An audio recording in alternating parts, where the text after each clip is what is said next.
আসসালামু আলাইকুম। আম, কথা দিয়েছিলাম আপনাদের সাথে নির্বাচনের হালচাল সম্পর্কে কথা বলবো, বিস্তারিত জানানোর চেষ্টা করব। আহ, যদি আমার কথা কেউ শুনতে পারেন, বুঝতে পারেন, আমাকে একটু জানাবেন যে আমার কথা শোনা যাচ্ছে কিনা, আমার কথা বোঝা যাচ্ছে কিনা। ধন্যবাদ, অনেকেই যুক্ত হয়েছেন। একটু জানাবেন যে আসলে আমার কথা শোনা যাচ্ছে কিনা, আমার কথা বোঝা যাচ্ছে কিনা।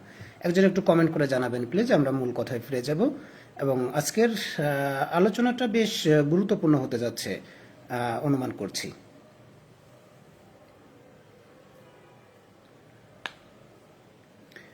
জি, আমার কথা কি শোনা যায়? দাড়ি পাল্লা, ওয়ালাইকুম আসসালাম ভাই। আমার কথা কি শোনা যায় কিনা একজন একটু কমেন্ট করে জানাবেন। আমি আসলে আমার মূল আলোচনায় যেতে চাচ্ছি। ধন্যবাদ আপনাকে, আহ, মহিন উদ্দিন, আপনাকে ধন্যবাদ। আহ, আসলে মূল যে আলোচনাটা করতে চাচ্ছি, দেখেন, আহ, অনেক চড়াই উতরাই পার করে 16 বছরের ফ্যাসিস্টের তাড়ানোর পিছনে অনেকেরই অবদান ছিল।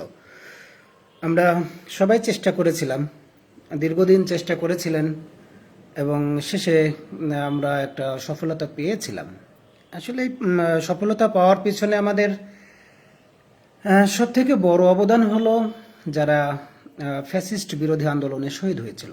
তাদের একটা আকাঙ্ক্ষা ছিল যে আমাদের দেশে নতুন একটা সংবিধান হবে, মিনিমাম সংবিধানটা সংস্কার হবে, মূলনীতিগুলো একটু সংস্কার হবে, আইনগুলো সংস্কার হবে, তারপরে আমাদের সংসদের উচ্চ উঁচু কক্ষ নিম্ন কক্ষ সংস্কার হবে, পুলিশকে সংস্কার করা হবে। সব কিছুর চাওয়াটা আসলে আমাদের সবারই ঠিক ছিল। কিন্তু হয়তো বড় রাজনৈতিক দল চাচ্ছিল যে আসলে নির্বাচনটাই খুব বেশি জরুরি। এর জন্য আর সবার চাওয়াটাই পূরণ হয় নাই, একটা দলেরই চাওয়াটা পূরণ হয়েছে, সেটা হলো আসলে নির্বাচনটা খুব জরুরি। তাই আপনারা দেখেছেন যে গত দুদিন আগেও আমাদের একজন জুলাই যোদ্ধা মারা গেছেন, ইন্না লিল্লাহি ওয়া ইন্না ইলাইহি রাজিউন, আল্লাহ তাকে জান্নাত নসিব করুন। শেষ পর্যন্ত আমাদেরকে মেনে নিতে হয়েছে নির্বাচনটাই আসলে জরুরি। হ্যাঁ, না, নির্বাচনের প- আজকে সবার প্রশ্নের উত্তর দিব। আহ, তুমি মওদুদির প্রোডাক্ট মনে হয়। আচ্ছা, না, আমি এরকম না। আমি আসলে আপনারও ভাই। আমি তো আপনার সাথেও ইনসাফ করতে চাই। আহ, একটা কিছু বলতে হবে, আমি আওয়ামী লীগের দালাল নাকি রয়ের এজেন্ট নাকি মওদুদির প্রোডাক্ট, এগুলো একটা বলতে হবে। আচ্ছা, ঠিক আছে, আপনাদের সবার প্রশ্নের উত্তর দেব। আমাদের আসলে অনেক প্রত্যাশা ছিল জুলাইটাকে নিয়ে। জুলাইয়ের সব প্রত্যাশাটা আমাদের হারিয়ে গিয়েছিল। তারপরে মনে হলো যে আমাদের প্রচলিত আইনের প্রতি সম্মান রাখা উচিত। পুলিশ যেহেতু সংস্কার হয় নাই, পুলিশের সাথে আমাদের ভালো ব্যবহার করা উচিত। যে আইনটা আছে প্রচলিত আইন, এই আইনেই আমাদের চলা উচিত। এভাবেই চলতেছিলাম। কিছু কিছু আন্দোলন সংগ্রাম দেখলাম। তারপরে আমার মনে হলো যে আসলে আমাদের এই আন্দোলন সংগ্রামে একটু বুদ্ধিভিত্তিক আন্দোলন সংগ্রাম করা উচিত। আপনাদের শহীদ ওসমান হাদি রহমতুল্লাহ আলাইহির কথা মনে থাকবে হয়তো। উনি একটা ইনসাফের বাংলাদেশ চেয়েছিলেন, এবং ওনার আসলে একটা চাওয়া ছিল যে যদি আমি কখনো মারা যাই, অন্তত আমার হত্যাকারীদের বিচারটা করেন। তো আমি কিছুদিন পরেই যখন ওনাকে জানাজা দাফন কাফন করলাম, আন্দোলনের গতি প্রকৃতিটা আসলে ঢাকা থেকেই বোঝার চেষ্টা করলাম যে আন্দোলনের গতি প্রকৃতিটা কোন দিকে যাচ্ছে। তো আমি অল্প কিছুদিনের ভিতর বুঝতে পারলাম যে আসলে আন্দোলনের গতি প্রকৃতিটা ভালো না। আমি শাহবাগে বসেই একটা সংবাদ সম্মেলন করলাম। সেই সংবাদ সম্মেলনে ঘোষণা দিলাম যে ইনসাফের আন্দোলন বাংলাদেশ নামে একটা সংস্থা হবে, এবং এই সংস্থা কারো মুখের দিকে তাকিয়ে থাকবে না, কোনো প্রতিষ্ঠানের দিকে তাকিয়ে থাকবে না। ইনশাল্লাহ হাদি ভাইয়ের হত্যার বিচারটা আমরা এই রাজপথ থেকে আদায় করে নেব। সেই সময় অনেকে মনে করেছিলেন যে আমি হয়তো একটা দলের বিপক্ষে চলে যাচ্ছি, কিংবা আমি হয়তো দালালি করতেছি, এটা সেটা অনেকেই করছিলেন, যার কারণে আমি আসলে মুখ বন্ধ করেছিলাম। তো আসলে লাইভে আসার উদ্দেশ্য হলো, গত কয়েকদিন ধরে আমাকে অনেকেই বলতে চাচ্ছিলেন যে ভাই, যমুনার সামনে যে আন্দোলনটা হলো, অনেকেই তো প্রচণ্ড রকম মার খেলো। হ্যাঁ, মনে হলো যে আক্রমণের উদ্দেশ্য, মনেই হলো যে আসলে হত্যার উদ্দেশ্যে আক্রমণ। এটা আসলে কোনোভাবেই ছত্রভঙ্গ করার উদ্দেশ্যে আক্রমণ না। আহ, তো আসলে ওখানে আমার যাওয়ার কথা ছিল, আমাকে অনেকেই ফোন করে বলেছিল যে ওখানে যেতে হবে। আমি আসলে দেখলাম যে আসলে ওখানে যাওয়াটা উচিত হবে না, কারণ ওখানে 144 ধারা জারি করা, আর আমি একটা কর্মসূচি হাতে নিয়েছিলাম যে নির্বাচনে যেন মিনিমাম সবাই তাদের ভিতর সৌহার্দ্যপূর্ণ আচরণটা বজায় রাখে। আমি এলাকায় এটার প্রচারণায় ছিলাম এবং আমি আপনাদেরকে বলেছিলাম। দেখেন, এখন সমালোচনা করলে অনেকেরই করা যাবে। যারা ওখানে আন্দোলনে ছিলেন, নেতৃত্ব দিয়েছিলেন, তাদের সাথে যদি 5 মিনিটের জন্য বসি, তারা আসলে কোনো প্রশ্নের উত্তর দিতে পারবেন না, কোনো প্রশ্নের উত্তর দিতে পারবেন না। এখন আপনাদের একটু মনে কষ্ট লাগবে, যারা হাদি রহমতুল্লাহ আলাইহের হত্যাকারীদের বিচারটা চান, তাদের মনে একটু কষ্ট লাগবে যে ভাই আপনি ওকে বিক্রি হয়ে গেলেন। না, আসলে আমি বিক্রি হইনি। আমি আসলে আন্দোলনের গতি প্রকৃতিটা বুঝে তারপরে আন্দোলন করি। দেখেন, আমরা আসলে দীর্ঘদিন ভোট দিতে পারি নাই।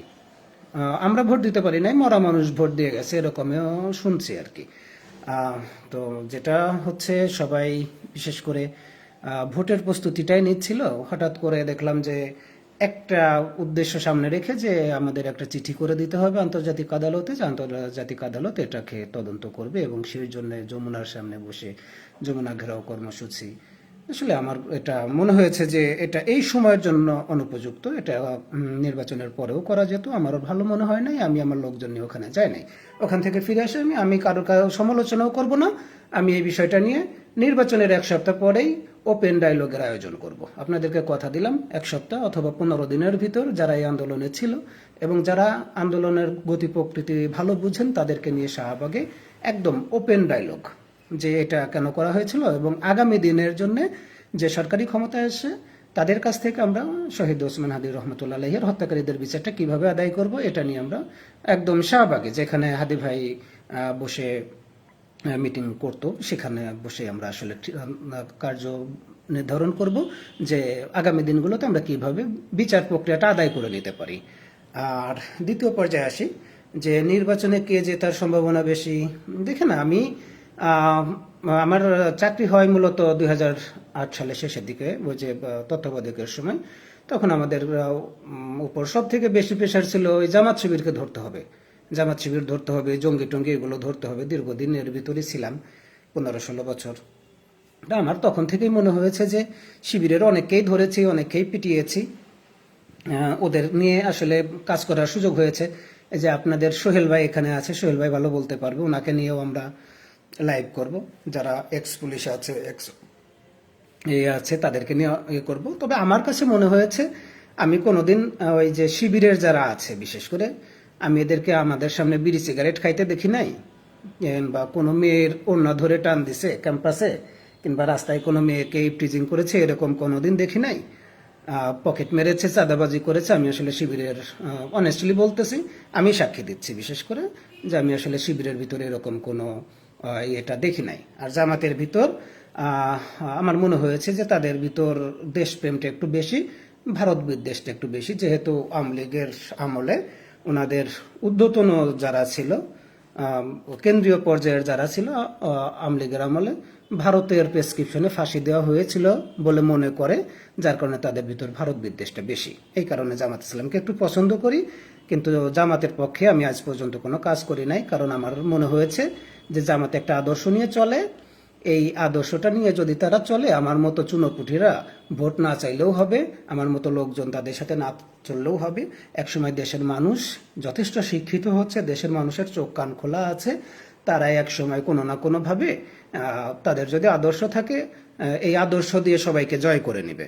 যার কারণে আমার আসলে জামাতের সাথে ওইভাবে যোগ দেওয়া হয় নাই, কিংবা অন্য অন্য কোনো দলের সাথেও আমার যাওয়া হয় নাই। আমার যতটুকু জানাশোনা আছে জামাত ইসলাম সম্পর্কে, শিবির সম্পর্কে, আমি সেরকম বলে দিলাম। এখন আপনাদের আপনারা যারা আমাকে একটু ভালোবাসেন, তাদেরকে আমি একটা রিকোয়েস্ট করে রাখবো। দেখেন, আমি বিশেষ করে আমার ফরিদপুর 1 আসন, আমি এই আসনে সবার সাথে কম বেশি কথা বলেছি, বিএনপির সাথে কথা বলেছি, জামাত ইসলাম শিবিরের সাথে কথা বলেছি, স্বতন্ত্রের ওনাদের সাথেও কথা বলেছি। কথা বলে শুধু একটা বিষয় নিশ্চিত করেছি, মানুষ দীর্ঘদিন ভোট দিতে পারে না, ভোট দেওয়াটা একটা আমানত মনে করে।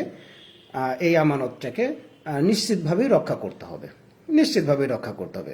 আমার মনে হয়েছে যে আপনাদেরকেও এই কথাটা একটু বলা দরকার। দেখেন, বাংলাদেশে যদি ভোটটা বন্ধ হয়ে যায়, বাংলাদেশে যদি কোনো না কোনোভাবে যদি এই ভোটের ব্যাপারে কেউ যদি ইঞ্জিনিয়ারিং করতে চায়, কেউ যদি আসলে একটু করতে চায়, এটা আসলে দেশটাকে গৃহযুদ্ধের দিকে নিয়ে যাবে। দেখেন, আমার দেশটাই যদি ভালো না থাকে, সেক্ষেত্রে আমি তো ভালো থাকবো না, আপনিও ভালো থাকবেন না, আসলে কেউ ভালো থাকবেন, দেশ ভালো থাকবে না, তো আপনি কিভাবে ভালো থাকবেন বলেন? হয়তো আমি একটু সিরিয়ালে আগে মরবো, আপনি একটু সিরিয়ালে পরে মরবেন। উম, এই জন্যে আমি যারা আমাকে ভালোবাসেন, আব্দুস সবুর ভাই, আপনার প্রশ্নের উত্তরে আসতেছি। আহ, আমি আপনাদেরকে একটু বলি যে বিশেষ করে 12 তারিখে ওই যে মোবাইল টোবাইল নিয়ে যাওয়ার ব্যাপারে নিষেধাজ্ঞা ছিল, এবার নিষেধাজ্ঞাটা তুলে নেওয়া হয়েছে।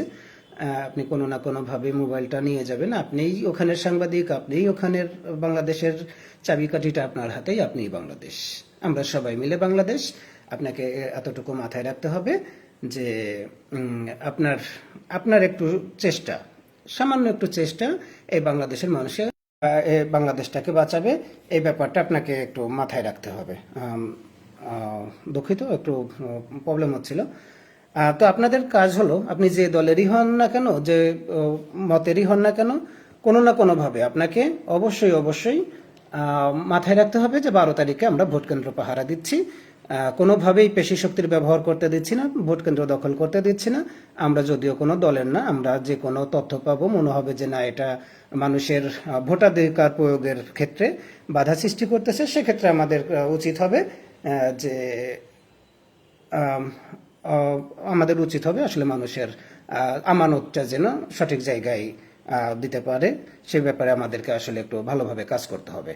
আর যারা অন্যান্য দলের আছেন, বিএনপি করেন, জামাত করেন, দেখেন, রাজনীতি আপনারাই করেন, আপনারা ক্ষমতায় আসলে আপনারাই আসবেন, আপনারাই বিরোধী দলে যাবেন। আপনাদেরকে একটু রিকোয়েস্ট করে রাখবো, আপনারা একটু আইন শৃঙ্খলা রক্ষাকারী বাহিনীর সাথে সমন্বয় করে আপনারা আপনাদের জায়গায় সঠিকভাবে কাজ করেন।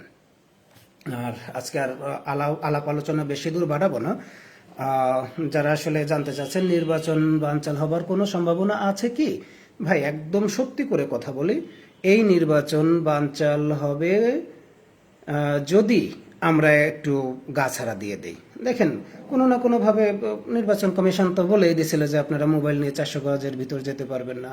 আমরা তো ঠিক আছে, একটু প্রেশার দেওয়াতেই কিন্তু এখন বলে দিচ্ছে যে ভোটাররা পর্যন্ত নির্বাচনে ক্যামেরা অন করেও যাইতে পারবেন, আপনার সমস্যা হবে না। এখন নির্বাচন বানচাল করতে গেলে আমি, আপনি, আমরা সবাই মিলে এটাকে আটকে দেব। কোনো না কোনোভাবেই এই নির্বাচনকে আর ইঞ্জিনিয়ারিং করতে দেওয়া যাবে না। যে দল ক্ষমতায় যাবে যাক, যে দল বিরোধী দলে যাবে যাক, আমাদের এ নিয়ে কোনো কথা নেই। আমরা শুধু জানতে চাচ্ছি যে আসলে নির্বাচনে সবাই ঠিকঠাক মতো ভোট দিলেই হবে। আর কোন দল জেতার সম্ভাবনা আছে, দেখেন, আমার মনে হয় যে জামাত ইসলাম একটা পরিকল্পনা হাতে নিয়েছিল অনেক আগেই। যখন আপনারা মনে করতেছিলেন, অনেকেই মনে করতেছিল যে জামাত ইসলামকে হয়তো 30টা সিট পাইতে পারে, কিংবা 40টা সিট দিলে হয়তো বিএনপির সাথে তারা নির্বাচনে যেতে পারে, হয়তো তাদের সাথে আর কোনো ঝামেলা করবে না। এটা বছরখানেক আগের গল্প। আমার কাছে গত 2 মাসে মনে হয়েছে জামাত ইসলামের পরিকল্পনা যেটা হতে পারে সেটা হলো তারা প্রতিটা জেলা থেকে একটা করে আসন চায়। সেটা যদি বগুড়াও হয়, বগুড়া 4 আসন অথবা 3 আসনে তারা সম্ভবত একটা ভাগ বসাবে। আমাদের ফরিদপুরে একটা আছে, সেটা হলো ফরিদপুরে 1 আসন। এভাবে প্রতিটা জেলা থেকে তারা একটা করে আসন চাচ্ছে, এবং এই আসনগুলোকে তারা অলরেডি কন্ট্যাক্ট করে ফেলেছে। কন্ট্যাক্ট বলতে তারা আসলে ভালোভাবে সেখানে খুঁটি গেড়ে ফেলেছে। আর রংপুর, রাজশাহী, খুলনার অঞ্চলগুলোতে, বিভাগীয় অঞ্চলগুলোতে তারা আসলে কোনো রকম কোনো ছাড় দিতে চায় না। এইভাবে হয়তো তারা চাচ্ছে যে যেন জয়টা তাদের হয়ে যায়, এরকম পরিকল্পনা জামাত ইসলামের আছে, যে 3টা বিভাগ এবং প্রত্যেকটা জেলা থেকে যেন একটা করে আসন তাদের থাকে। এখন আমার মনে হয় যে নির্বাচনে ভয় পাওয়ার কিছু নাই। ওয়ালাইকুম আসসালাম।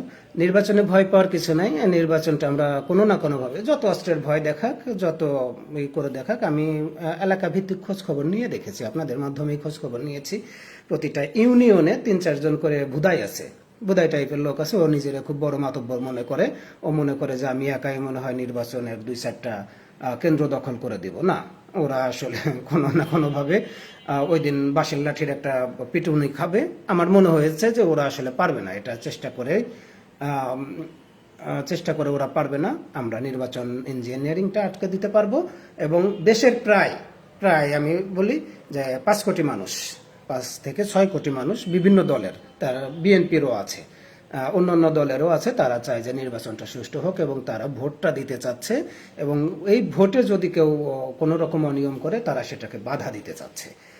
তা আমার মনে হয় যে আসলে ওই 2-4 জন পুলিশের ভিতর যদি ফ্যাসিস্টের দোসর থাকে, 2-1 জন সেনাবাহিনীর যদি অফিসার লেভেলের কেউ ফ্যাসিস্টের দোসর থাকে, কয়েকজন মিলে আসলে এটাকে কোনোভাবেই ঠেকাইতে পারবে না। আমার মনে হয় যে আপনাদের ভয় পাওয়ার কোনো কারণ নেই। আপনারা একদম, আমি বললাম তো, নিশ্চিত থাকেন যে আপনারা নির্বাচনটা সুষ্ঠু হচ্ছে। কয়েকটা জায়গায় যে বিচ্ছিন্ন ঘটনা ঘটবে না তা কিন্তু না, বিচ্ছিন্ন ঘটনা ঘটার সম্ভাবনা আছে, তবে আল্লাহ আল্লাহ করেন, আল্লাহর উপর ভরসা রাখেন, নির্বাচনটা খুব সুন্দর হবে এবং স্বাভাবিক হবে। আপনাদের কারো কোনো প্রশ্ন যদি থাকে, আসেন আমরা একটু নিজেদের মাঝে মতামত বিনিময় করি। আরেকটা কথা, আমাদের গোবিন্দগঞ্জ দাঁড়িপাল্লা ইনশাল্লাহ, মাজেদুল ভাই, আপনারা সবার জন্য একটা মেসেজ হলো, আপনারা যারা বিভিন্ন জায়গায় আছেন, নিজেদের আসনে কোন প্রার্থী এগিয়ে আছে, স্বতন্ত্র, বিএনপি কিংবা জামাত, কোন প্রার্থী এগিয়ে আছে এখন পর্যন্ত, এই নিউজটা আমাকে জানাবেন এবং সেটা ইনবক্সে জানাতে পারেন, হোয়াটসঅ্যাপ আছে কিংবা আপনি মেসেঞ্জারে চলে আসতে পারেন। আমরা আসলে আগে থেকেই একটা ধারণা নিতে চাচ্ছি।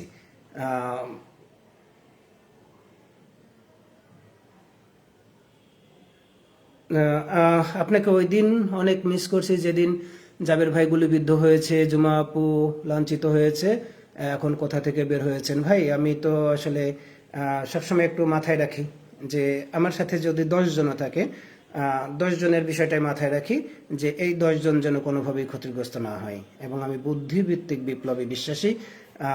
আপনারা যারা এইরকম ইয়ে করেন, অনেকে আমাকে খুঁজেছিলেন ওদিন যে সবাইকে আসলে একসাথে পাওয়া যায় কিনা। আমি একজন, জাবের ভাই একজন, সালাউদ্দিন আম্মার, মহিউদ্দিন রনি ভাই, হ্যাঁ, যদি ওখানে আবার হাসনাত আবদুল্লাহ ভাইকে পাওয়া যেত আর একটু ভালো হতো, আপনারা একসাথে একটু ফাঁদে আটকাতে পারতেন। দেখেন আপনাদের ফাঁদে আসলে সবাই পা দিবে না, আমরা বুঝে ফেলেছি। এবং জাবের ভাইও সম্ভবত ঘন্টা 2 পরেই বুঝে ফেলেছে লিগ অ্যাক্টিভ হয়েছে। উনি এরকম একটা পোস্ট দিয়েছিল যে লিগ অ্যাক্টিভ হয়েছে, আন্দোলন প্রত্যাহার করা হলো। আমি একটু আগেই বুঝতে পেরেছিলাম যে ওখানে কে কি করতেছে। এবং পুলিশের যে মুভমেন্ট দেখলাম, মাত্র 10-12 জন কনস্টেবল, নায়ক, একজন দেখলাম সম্ভবত হাবিলদার, এরা তাদের সর্বোচ্চ শক্তি প্রয়োগ করেছে। আপনাদের সামনে কথা দিলাম, নির্বাচনের পরে ওদেরকে হাইকোর্টের বারান্দায় হাফ প্যান্ট পরে দাঁড় করায় রাখবো ইনশাল্লাহ। এখন কিছু বলবো না, এখন আমাদের আসলে বলার সময় নেই, এখন এটা নিয়ে কথা বলার সময় নেই। তবে আল্লাহ আমাদের সাথে আছে, এটা বোঝা গেল এই কারণেই, তারা যেভাবে আক্রমণটা করেছে আসলে হত্যার উদ্দেশ্যে আক্রমণ। যদি ওখানে 1-2 জন লোক মিনিমাম, আল্লাহ না করুক, যদি মারা যেত, এই নির্বাচনটা বানচাল করার জন্য দারুণ একটা প্ল্যাটফর্ম আমলিগ ওখান থেকে পেয়ে যেত। আমি জানি না জাবের ভাই আসলে কতটুকু বুদ্ধিমত্তার সাথে করেছেন। যেটা করেছেন জাবের ভাইয়ের সাথে, নির্বাচনের পরে এটাকে নিয়ে আমরা সবাই একসাথে বসবো যে এটা উনি কি জন্য করেছিলেন, কেন করেছিলেন, এবং আমরা আগামী দিনে হাদি ভাইয়ের হত্যাকারীদের বিচারের আওতায় আনতে পারি, এটা নিয়ে কথা বলবো। এনামুল ভাই, প্রশ্নটা আর একবার যদি একটু করেন। সবাই সবার চাওয়াটা চাইবেন। রনি ভাইয়ের খবর, ইনশাল্লাহ রনি ভাইয়ের খবরটা নিব। আর যদি কারো কোনো প্রশ্ন থাকে, সবাই, মাজেদুল ইসলাম ভাই একটু বলবেন যে আসলে কার কোনো, কোন দল ক্ষমতায় আসবে, পরবর্তীতে কি কোনো ঝামেলা করবে কিনা বিপক্ষ দল। দেখেন, সঠিক কথা যদি বলতে যাই ভাই, কোন দল ক্ষমতায় আসবে, যে দলই ক্ষমতায় আসুক, শক্তিশালী একটা প্রতিপক্ষ পাচ্ছে। আপনি এটা মাথায় রাখেন, যদি বিএনপি ক্ষমতায় আসে, আপনি ধরেই নেবেন যে শক্তিশালী একটা প্রতিপক্ষ পাচ্ছে। এবং এমন প্রতিপক্ষ পাচ্ছে, যদি বিএনপি মনে করেন ক্ষমতায় চলে আসলো, যদি শক্তিশালী প্রতিপক্ষ দাঁড় করানো যায় এবং দাঁড়িয়ে যায়, তাহলে আমার মনে হয় যে, যদি মনে করে বিরোধী দল, যদি মনে করে দেশের যে অবস্থা, অর্থনৈতিক অবস্থা, তারপরে আপনার আইনের অবকাঠামো যেভাবে আছে, 3-4 মাসের ভিতর ফেলে দিতে পারবে। বরং এখন যারা ক্ষমতায় যাবে, আমার মনে হয় তারা খুব বড় রিস্কে থাকবে। যাই হোক, আমরা শুধু সঠিক ভোটের, সবাই ভোট দিবে এবং শান্তিপূর্ণভাবেই ভোট দিবে। ফলাফলটা আল্লাহ উপরে নির্ধারণ করে রেখেছেন ইনশাল্লাহ। আমরা আশা করতেছি যে আল্লাহ উপরে কার জয় দিবেন, কাকে পরাজয় দিবে, আল্লাহ অবশ্যই সেটাকে আহ, আহ, নির্ধারণ করে রেখেছেন। জাবের ভাই ভুল করেছে, হাদি উনি চাইলে তো জানাজার দিন থেকে করতে পারতো। ভাই আসলে ভুলটা হয়েছে আমাদের জুলাই পরবর্তী সময়ে যে ভুলটা হয়েছে, হাদি ভাইয়ের জানাজার পরেও কিছু কিছু ভুল হয়েছে, আমি দেখেছি, কাছে থেকেই দেখেছি। আমরা সরকার পরিবর্তন করতে চাই নাই কখনোই। যদি মনে করতাম যে না, সরকার পরিবর্তন না করে আমরা ওই শাহবাগ থেকেই উপদেষ্টাদের 3-4 জনকে সরাই দেওয়ার ক্ষমতা আমাদের ছিল, কিন্তু আমরা কেন জানি ওখান থেকে সরে গিয়ে পরে দেখলাম যে শাহবাগ ছেড়ে দিয়ে গাড়িতে করে ইনসাফ কি মার্চ ফর ইনসাফ ওই রকম একটা কর্মসূচি নেওয়া হলো, যার কারণে সরকারের ভিতর বসে থাকা যারা আসলে পরোক্ষভাবে হাদি ভাইয়ের হত্যার সাথে জড়িত তাদেরকে না সরিয়ে আমাদেরকে এখন নির্বাচনে যেতে হচ্ছে। তাদেরকে না সরিয়ে যখন যমুনার সামনে যাওয়া হয় তখন তারা যে মার খাবে, তারা যে প্রচন্ড রকম আঘাতের সম্মুখীন হবে, এটা আসলে জানাই ছিল। জেনে শুনে আসলে শত্রুর ফাঁদে পা দেওয়া। আমরা ইচ্ছে করলে 4 জন, 3 থেকে 4 জন উপদেষ্টাকে ওখান থেকে সরাতে পারতাম এবং সেটা সবার জন্য ভালো হতো।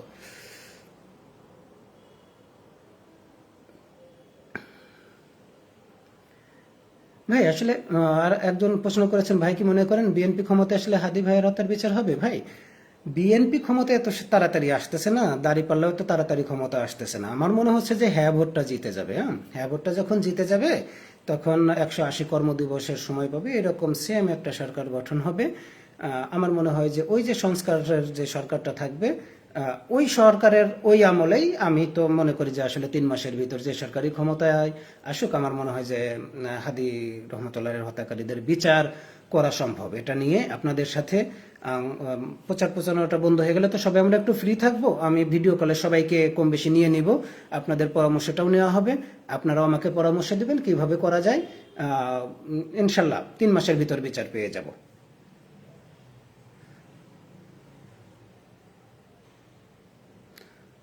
ফাঁসির রায় হয়ে যাওয়া কয়েকজনের ফাঁসির রায় কার্যকর করা যায় না? অবশ্যই, কেন যাবে না? ফাঁসির রায় হয়ে আছে তো কার্যকর করার জন্য।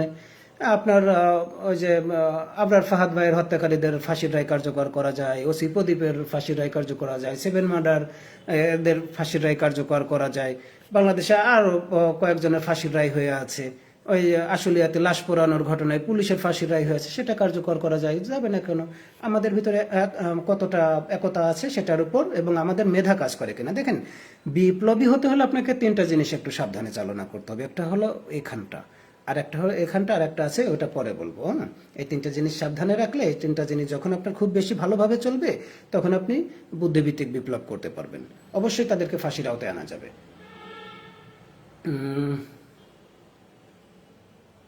দাঁড়িপাল্লা যদি বাংলাদেশের ক্ষমতা হাতে পায় তাহলে কতটুকু উন্নয়ন হবে? দেখেন, দাঁড়িপাল্লার বিষয়টা তো আসলে আমাদের জানা নাই। ওনারা তো একক নির্বাচন কখনো করেন নাই। ওনারা সবসময় শরিক দল হয়ে, জোটবদ্ধ হয়ে নির্বাচন করেছেন, আমরা এটা দেখেছি। তবে ওই জোটবদ্ধের ভিতর দেখেছি যে যারাই এমপি মন্ত্রী হয়েছে তারা আসলে কখনো, সত্যি কথা বলতে, তারা কখনোই কোনোভাবেই অন্যায়ের সাথে জড়িত হয় নাই। তারা কোনো রকম কোনো অবৈধ কাজের সাথে, এবং তাদের অনেকেরই, জামাত ইসলামের অনেককেই দেখেছি যে ওই রাজাকারের ওই সে ফাঁসি হয়েছে, কিন্তু তাদের বিরুদ্ধে কোনোদিন 1 পয়সার দুর্নীতির কোনো অভিযোগ আসলে আনা যায় নাই। আমরা দেখেছি, তো আমরা দেখে শুনে সত্যি কথাটাই বললাম। এখন সবাই যদি এরকম হয় তো আমার মনে হয় যে জামাত ইসলাম ক্ষমতায় আসলে এই চাঁদাবাজি, দুর্নীতি এগুলো আসলে থাকবে না। আমার ব্যক্তিগত মতামত। আপনাদের ভিন্ন মত থাকতেই পারে, গণতান্ত্রিক রাষ্ট্রে আপনারা ভিন্ন মত দিতে। ভাই আর কারোর যদি কোনো প্রশ্ন থাকে নির্বাচন নিয়ে, হাদি ভাইয়ের বিচারটা ইনশাল্লাহ হবে ভাই, আল্লাহ যদি বাঁচায় রাখে। আমরা কোনো রকম কোনো ভুল পদক্ষেপ নেব না। আপনাদেরকে বলি, আমি আগেই আপনাদেরকে বলেছি ভাই, আমি খুব বড় বোকা হইলেও আপনাদেরকে নিয়ে আমি আগুনে ঝাঁপ দিব না। কারণ একটা দল চালানোর জন্য মেধা লাগে, অনেক দলের ভিতর উঠে আসতে দেখেছি। আপনারা ওই যে নূর ভাইয়ের দলটাকে দেখেছেন, তারা উঠে এসে আমরা কত দোয়া করেছিলাম, কতই করেছিলাম। সবারই কোনো না কোনোভাবে অবদান ছিল দলটা দাঁড় করানোর পিছনে। তারা কি পড়ে গেছে না? গেছে। তারেক পড়ে গেছে না? তারপরে আপনি দেখেন জুলাই থেকে উঠে আসা এনসিপি তো প্রায় হারাই যাইতে বসছিল। যদি হাসনাত আবদুল্লাহ ভাই, এদিকে ইয়ে ভাই না থাকতো, নাসিরউদ্দিন পাটোয়ারি ভাই না থাকতো, আরো 2-1জনকে দেখলাম, এরা না থাকলে তো এনসিপি হারাই গেছিল। শেষ পর্যন্ত জামাত ইসলাম যদি হাত ধরে টান না দিত, ঘোড়া ডিম যাইতো ডুবে। হ্যাঁ, এই জন্য দল একটা করা যায়, কিন্তু মেধা থাকতে হয়। মেধা না থাকলে পরে, আদর্শ না থাকলে আপনি দল করে বেশি দূর আগাইতে পারবেন না। এই জন্য আমরা যে দলটাই করতে চাচ্ছি, হ্যাঁ, আমরা চাচ্ছি যে মেধার সাথে আমাদের একটু বুদ্ধির সাথে আমাদের একটু কার্যক্রমটা মানুষের সাথে মিশে যায়, মানুষের মনের কথা বলতে পারি, এরকম যেন হয়ে যায়, এরকম একটা দল চাচ্ছি। আমরা কারোর সাথে আসলে ওইভাবে ওই জোর করে যায় কোথাও আমরা ওই মার খাইতে চাই না। আমরা এখন আর রক্ত ঝরাতে চাই না। আমরা দেখেছি পুলিশ কতটা নৃশংস হতে পারে, আপনারাও তো দেখেছেন। এটাতে তো আর নির্বাচন কি রমজান আলী ভাই, ভাই নির্বাচন আপনি ধরেই নেন এটা সুষ্ঠু হবে, এইটাকে নিয়ে কেউ টানাহেঁচড়া করতে পারবে না। ভোট কাকে দিবেন সাজ্জাদ ভাই? ভোট আমি ভালো মানুষকে দেব। ভোট আমার অপেক্ষাকৃত যে ভালো, আমার কথাটা বুঝতে পেরেছেন? সে অপেক্ষাকৃত যেই ভালো হোক, আপনার এলাকায় আপনি কাকে ভোট দিবেন? আপনার যাকে মনে হয় যে উনি অপেক্ষাকৃত ভালো। এখন ওই যে ট্রাকের পিছনে লেখা দেখেন না যে একটা দুর্ঘটনা সারা জীবনের কান্না, ঠিক আছে, তার মানে আমি এটাও আপনাকে বলতে চাই, একটা ভুল করে 5 বছর কান্না করেন না। আপনার এলাকায় আপনি আপনার প্রার্থীকে ভালো চিনেন, আপনার এলাকার সন্তান তো, আপনি আরেকটু ভালো করে খোঁজ নেন, আরও 2-4 দিন সময় আছে, খোঁজ নেন, আপনি ভালো মানুষকে ভোট দিয়ে দেন, যার কাছে গেলে পরে আপনাকে আসলে ফিরে আসতে হবে না, আপনার একটা চাকরির জন্য 10-20 লাখ টাকা গুনতে হবে না, ওই বিদেশ যাইতে গেলে পরে আপনার দালালের খপ্পরে পড়তে হবে না। ওই মিনিমাম হসপিটালগুলোতে, আপনার বাড়ির পাশের হসপিটালগুলোতে, থানার হসপিটালগুলোতে যাই দেখেন কি পরিমাণ দালাল, সব তো দালালে ভর। আপনি মুরগির হাটে একটা মুরগি বিক্রি করতে যাবেন, সেখানেও দালাল, মানে দালালের তো আর অভাব নাই, মানে ভিক্ষুকও এখন চাঁদা দেয়। যাই হোক, অন্যায়ের বিরুদ্ধে বলতে অসুবিধা নাই। আপনার যদি বিএনপির প্রার্থী যদি ভালো হয়, বিএনপির প্রার্থীকে ভোট দেন। আপনার যদি মনে হয় জামাতের প্রার্থী ভালো, আপনি জামাত ইসলামীকে ভোট দেন। আপনার স্বতন্ত্রকে আপনি ভোট দেন। আমি ভোট দিব আমার কাছে যাকে ভালো লাগবে, আমার কাছে যাকে মনে হবে। আমি তো নিজেই নির্বাচন করতে চাইছিলাম, নির্বাচন থেকে কেন সরে আসলাম? কারণ আমার মনে হয়েছিল যে আমার আসলে আমার থেকে যোগ্য এবং আমার থেকে ইমানদার ব্যক্তি আছে, আমি নিজে না দাঁড়িয়ে তাকে একটা ভোট দিলে পরে আমার ভোটটা একটা কাজে লাগবে। আমি আর একটু রাজনীতি শিখতেছি, আমি রাজনীতি শিখতে থাকি। আমার মনে হয় যে আমি রাজনীতি শিখে আগামী 5 বছর ধরেও যদি তাদের কাছে রাজনীতি শিখি, একসময় মানুষ আমাকে ডেকে নেবে যে ভাই আপনি রাজনীতিতে আসেন, আপনি আসলে আমাদের ভালো হবে। না হলে দরকার নেই, আমি তো লাভের জন্য রাজনীতি করব না। আপনাদেরকেও বলি, লাভের জন্য রাজনীতিতে আসা দরকার নাই। রাজনীতি কোনো বিজনেস না। ভাই বুক পেতে দেবো পুলিশ লীগের আর কত? ভাই পুলিশ লীগ বলতে কোনো শব্দ নাই। আপনারা দেখেছেন ওই যে যারা মারপিট করেছে ওখানে কয়েকজন কনস্টেবল, আপনারা তো ফাইন্ড আউট করেও ফেলেছেন, আপনারা দেখেছেন সোশ্যাল মিডিয়ার ইসে ফাইন্ড আউট করে ফেলেছেন। ওরাই ওই মোবাইল চেক করতেছিল, ওরাই মানুষকে তল্লাশি করতেছিল, বাস থেকে নামায় পিটাইছে দেখলাম, রিক্সা থেকে নামায় পিটাইছে। যদি আপনি একটু খোঁজ নেন তল্লাশি কত ধারা, মানুষকে আপনি তল্লাশি করতে পারেন কিনা, সাব ইন্সপেক্টরের নিচে তল্লাশি করার কোনো নিয়ম আছে কিনা ওরা বলতে পারবে না। ওদেরকে আসলে ওইভাবে আদেশ দেওয়া হয়েছিল মারার জন্য, ওরা মেরেছে। ওদের উদ্দেশ্যে একটা কথা বলে দেয়, ভাই তোমাকে বিপদে ফেলানো কোনো ব্যাপার না, তুমি অলরেডি বিপদে পড়ে গেছো। এই 10-12 জন বিপদে অলরেডি পড়ে গেছে, এদের প্যান্ট থাকবে না। এদের আসলে যে অতিরিক্ত করলে কি হয়, অতিরিক্ত করলে এগুলো চোখে চলে আসে। হ্যাঁ, অনেকেই দেখলাম যে বাঁশের লাঠি ব্যবহার করছে, যে বাঁশের লাঠিগুলো পুলিশ থেকে কখনো ইস্যু করা হয় না। অনেকে দেখলাম মাস্ক পরে আছে, নেম প্লেট খোলা আছে, তাতে কি হয়েছে, আমরা সিসি ধরে টান দিব যে ওখানে আসলে কে কে দায়িত্বে ছিল সেই সময়। আপনাদেরকে ওইভাবে আসলে ব্যবস্থা নেওয়া হবে। আমাদের ভাইয়ের রক্ত বৃথা দিতে দেবো না। হ্যাঁ, জাবের ভাই একটু ভুল করেছে, জাবের ভাই ভুল করেছে, এটা অস্বীকার করার কোনো সুযোগ নাই। এই সময় যমুনার সামনে যাওয়াটা পক্ষে বিপক্ষে বলা যাবে, আপনি পক্ষে বলেন, আমি একটু বিপক্ষে বলি, আমি বিপক্ষে বলি, আপনি পক্ষে বলেন। তবে আমার ভাইয়ের রক্ত ঝরানো এটাকে কোনোভাবে মেনে নেব না। এটা অতিরিক্ত বল প্রয়োগ করা হয়েছে এবং আমরা দেখেছি যে মানে একেবারে হত্যার উদ্দেশ্যে হামলা করা হয়েছে। এটা তো আমি পরিষ্কারভাবেই বলতেছি, আমরা কখনোই এদেরকে ছাড় দিব না, দিব না, দিব না, কথা দিলাম। নির্বাচনের পরে বললাম তো যে এদেরকে আমরা কোনো না কোনোভাবে হাইকোর্টের বারান্দায় হাফ প্যান্ট পরায় দাঁড় করায় রাখবো ইনশাল্লাহ। না, ঝুলানো হবে না। আমরা ভাই না, ওই ঝুলানোর কথা বলতেছি না, আমরা আসলে তাদের বিরুদ্ধে বিভাগীয় ব্যবস্থা অলরেডি নেওয়া হয়ে গেছে। হ্যাঁ, পুলিশ তাদের বিরুদ্ধে ব্যবস্থা নিয়েছে। আমরা তাদের যারা অফিসার ছিল ওদিকে, ওই অফিসারগুলোকে আমরা আসলে একটু সাধুবাদ দিতে চাই, যেরকম অতিরিক্ত বল প্রয়োগ করার কারণে ঘৃণা করতেছি। অফিসারগুলোকে একটু সাধুবাদ দিতে চাই ওই কারণে, ওই দিন যদি কোনো মরণাস্ত্র তাদের হাতে তুলে দেওয়া হতো কিংবা কোনো রকম কোনো মরণাস্ত্র থাকতো, বিশেষ করে চাইনিজ রাইফেল, পিস্তল টিস্তল এরকম থাকতো, আমার মনে হয় যে ওখানে কোনো না কোনোভাবে এই জন্য আমরা আসলে চাইবো যে আমরা যেরকম অতিরিক্ত বল প্রয়োগের ঘৃণাটা করতেছি, ওখানে যারা অফিসাররা ছিল যারা তাদের হাতে মরণাস্ত্র তুলে না দিয়েছে, তাদেরকে আসলে একটু ধন্যবাদও দিব। সেই সাথে সাথে আগামী কয়েকটা দিনে আমি লাইভে থাকবো, আপনাদের পরামর্শ নেওয়ার চেষ্টা করব যে আসলে কিভাবে নির্বাচনটাতে আমরা পেশি শক্তিকে রুখে দিতে পারি, কিভাবে নির্বাচনটাকে আমরা ওই কেন্দ্র দখলের কাছ থেকে রক্ষা করতে পারি, আইন শৃঙ্খলা রক্ষাকারী বাহিনীকে সহযোগিতা করতে পারি। আমরা সবকিছুর ঊর্ধ্বে গিয়ে আমরা চাইবো মানুষ যেন তার ভোটাধিকার প্রয়োগ করতে পারে। কালকে থেকে ইনশাল্লাহ আপনাদের সাথে নিয়মিত কথা হবে। আর যাদের কোনো কিছু জানার, তারা অবশ্যই ইনবক্সে নক দিবেন। আপনার এলাকার, আপনার আসনের কি অবস্থা, কোন প্রার্থী এগিয়ে থাকতে পারে, সম্ভাবনাটা কার বেশি, এই বিষয়গুলোটা নিয়েও একটু আমাকে ইনবক্সে নক দিবেন অথবা কমেন্টে বলে যাবেন। আমরা আসলে আপনাকে লাইভে যুক্ত করতে চাচ্ছি, আপনার সাথে আমরা কথা বলতে চাচ্ছি, যেরকমটা আমরা নির্বাচনের পরে একদম ওপেন ডায়লগে চলে আসব। আমরা শাহবাগে অবশ্যই ওপেন ডায়লগে নিয়ে আসবো আমাদের আগামীর ইনসাফের বাংলাদেশ কিভাবে আমরা গড়তে পারি। আপনাদের কাছ থেকে পরামর্শ নেওয়া হবে, যারা জুলাইয়ে ছিল, জুলাইয়ের যারা আহত আছে তাদের কাছ থেকে পরামর্শ নেওয়া হবে, অবসরপ্রাপ্ত সেনাবাহিনীর সদস্য সবার কাছ থেকে পরামর্শ নেব। ওপেন ডায়লগের ব্যবস্থা করা হবে, আমরা রেগুলার ডায়লগে থাকবো এবং আমাদের এখান থেকে যে এইগুলো আসবে, পরামর্শগুলো আসবে, সেগুলো আমরা সরকারকে, বিরোধী দলকে দেওয়ার চেষ্টা করব যে সবাই মিলেমিশে যেন দেশটা করতে পারি। ধন্যবাদ সবাইকে সময় দেওয়ার জন্য। আমরা সম্ভবত আগামীকাল 10 তারিখের পর থেকে আমরা লাইভেই থাকব। আমরা আসলে আপনাদেরকেও যুক্ত করব একসাথে, সবার পরামর্শ এবং কার আসনের কি অবস্থা সেটা জানার জন্য আপনাদেরকে একটু বিরক্ত করব। তারপরেও একটু রাগ কন্ট্রোল করতে হবে আমাদের, যেহেতু সামনে একটা জাতীয় ইস্যু। আমাদের পুলিশ আসলে আমাদের শত্রু না, এখন তো পুলিশ আমাদের কাজেই লাগবে, তাই না? নির্বাচনে আসলে আমাদের পুলিশ, আনসার, সেনাবাহিনী সবাইকেই কাজে লাগাতে হবে। আচ্ছা, আমি 10টায় থাকার চেষ্টা করব, রেগুলার 10টায় থাকার চেষ্টা করব, আপনাদের সাথে কথা বলবো। সবাই একটু নির্বাচন প্রচার প্রচারণায় শেষ সময়ের ব্যস্ত, তো সবাইকে নিয়েই আসলে একসাথে বসবো। আমাদের ওপেন ডায়লগ হবে। আমরা ওপেন, আমাদের আগামীর বাংলাদেশের পলিসি নিয়ে আমরা ওপেন ডায়লগ করবো সবসময়। আমরা সবাই যুক্ত থাকবো, আমাদের বাংলাদেশটা আমরাই গড়ব।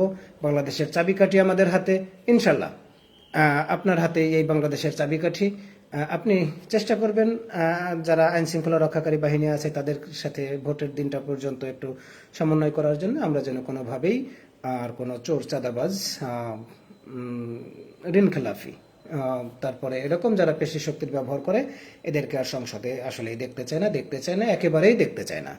কিছু ভালো মানুষ সংসদে চলে আসুক, আগামীর বাংলাদেশ ইনসাফের বাংলাদেশ, এবং যারা নির্বাচন বাধাগ্রস্ত করতে চাইবে, আমার মনে হয় তারা এবছর 12 তারিখে উচিত শিক্ষা পেয়ে যাবে, একদম বরাবরের মতো উচিত শিক্ষা, যা কোনোদিন দুঃসাহস দেখাবে না নির্বাচনকে বানচাল করার চেষ্টা করার জন্য, অথবা ইলেকশন ইঞ্জিনিয়ারিং করার দুঃসাহসও দেখানোর মতো কোনো সাহস পাবে না আমার মনে হচ্ছে।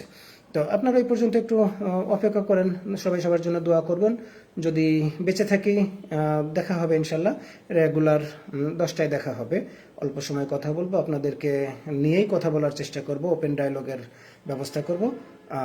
সবাই সবার জন্য দোয়া করবেন। আল্লাহ হাফেজ। ইনকিলাব জিন্দাবাদ।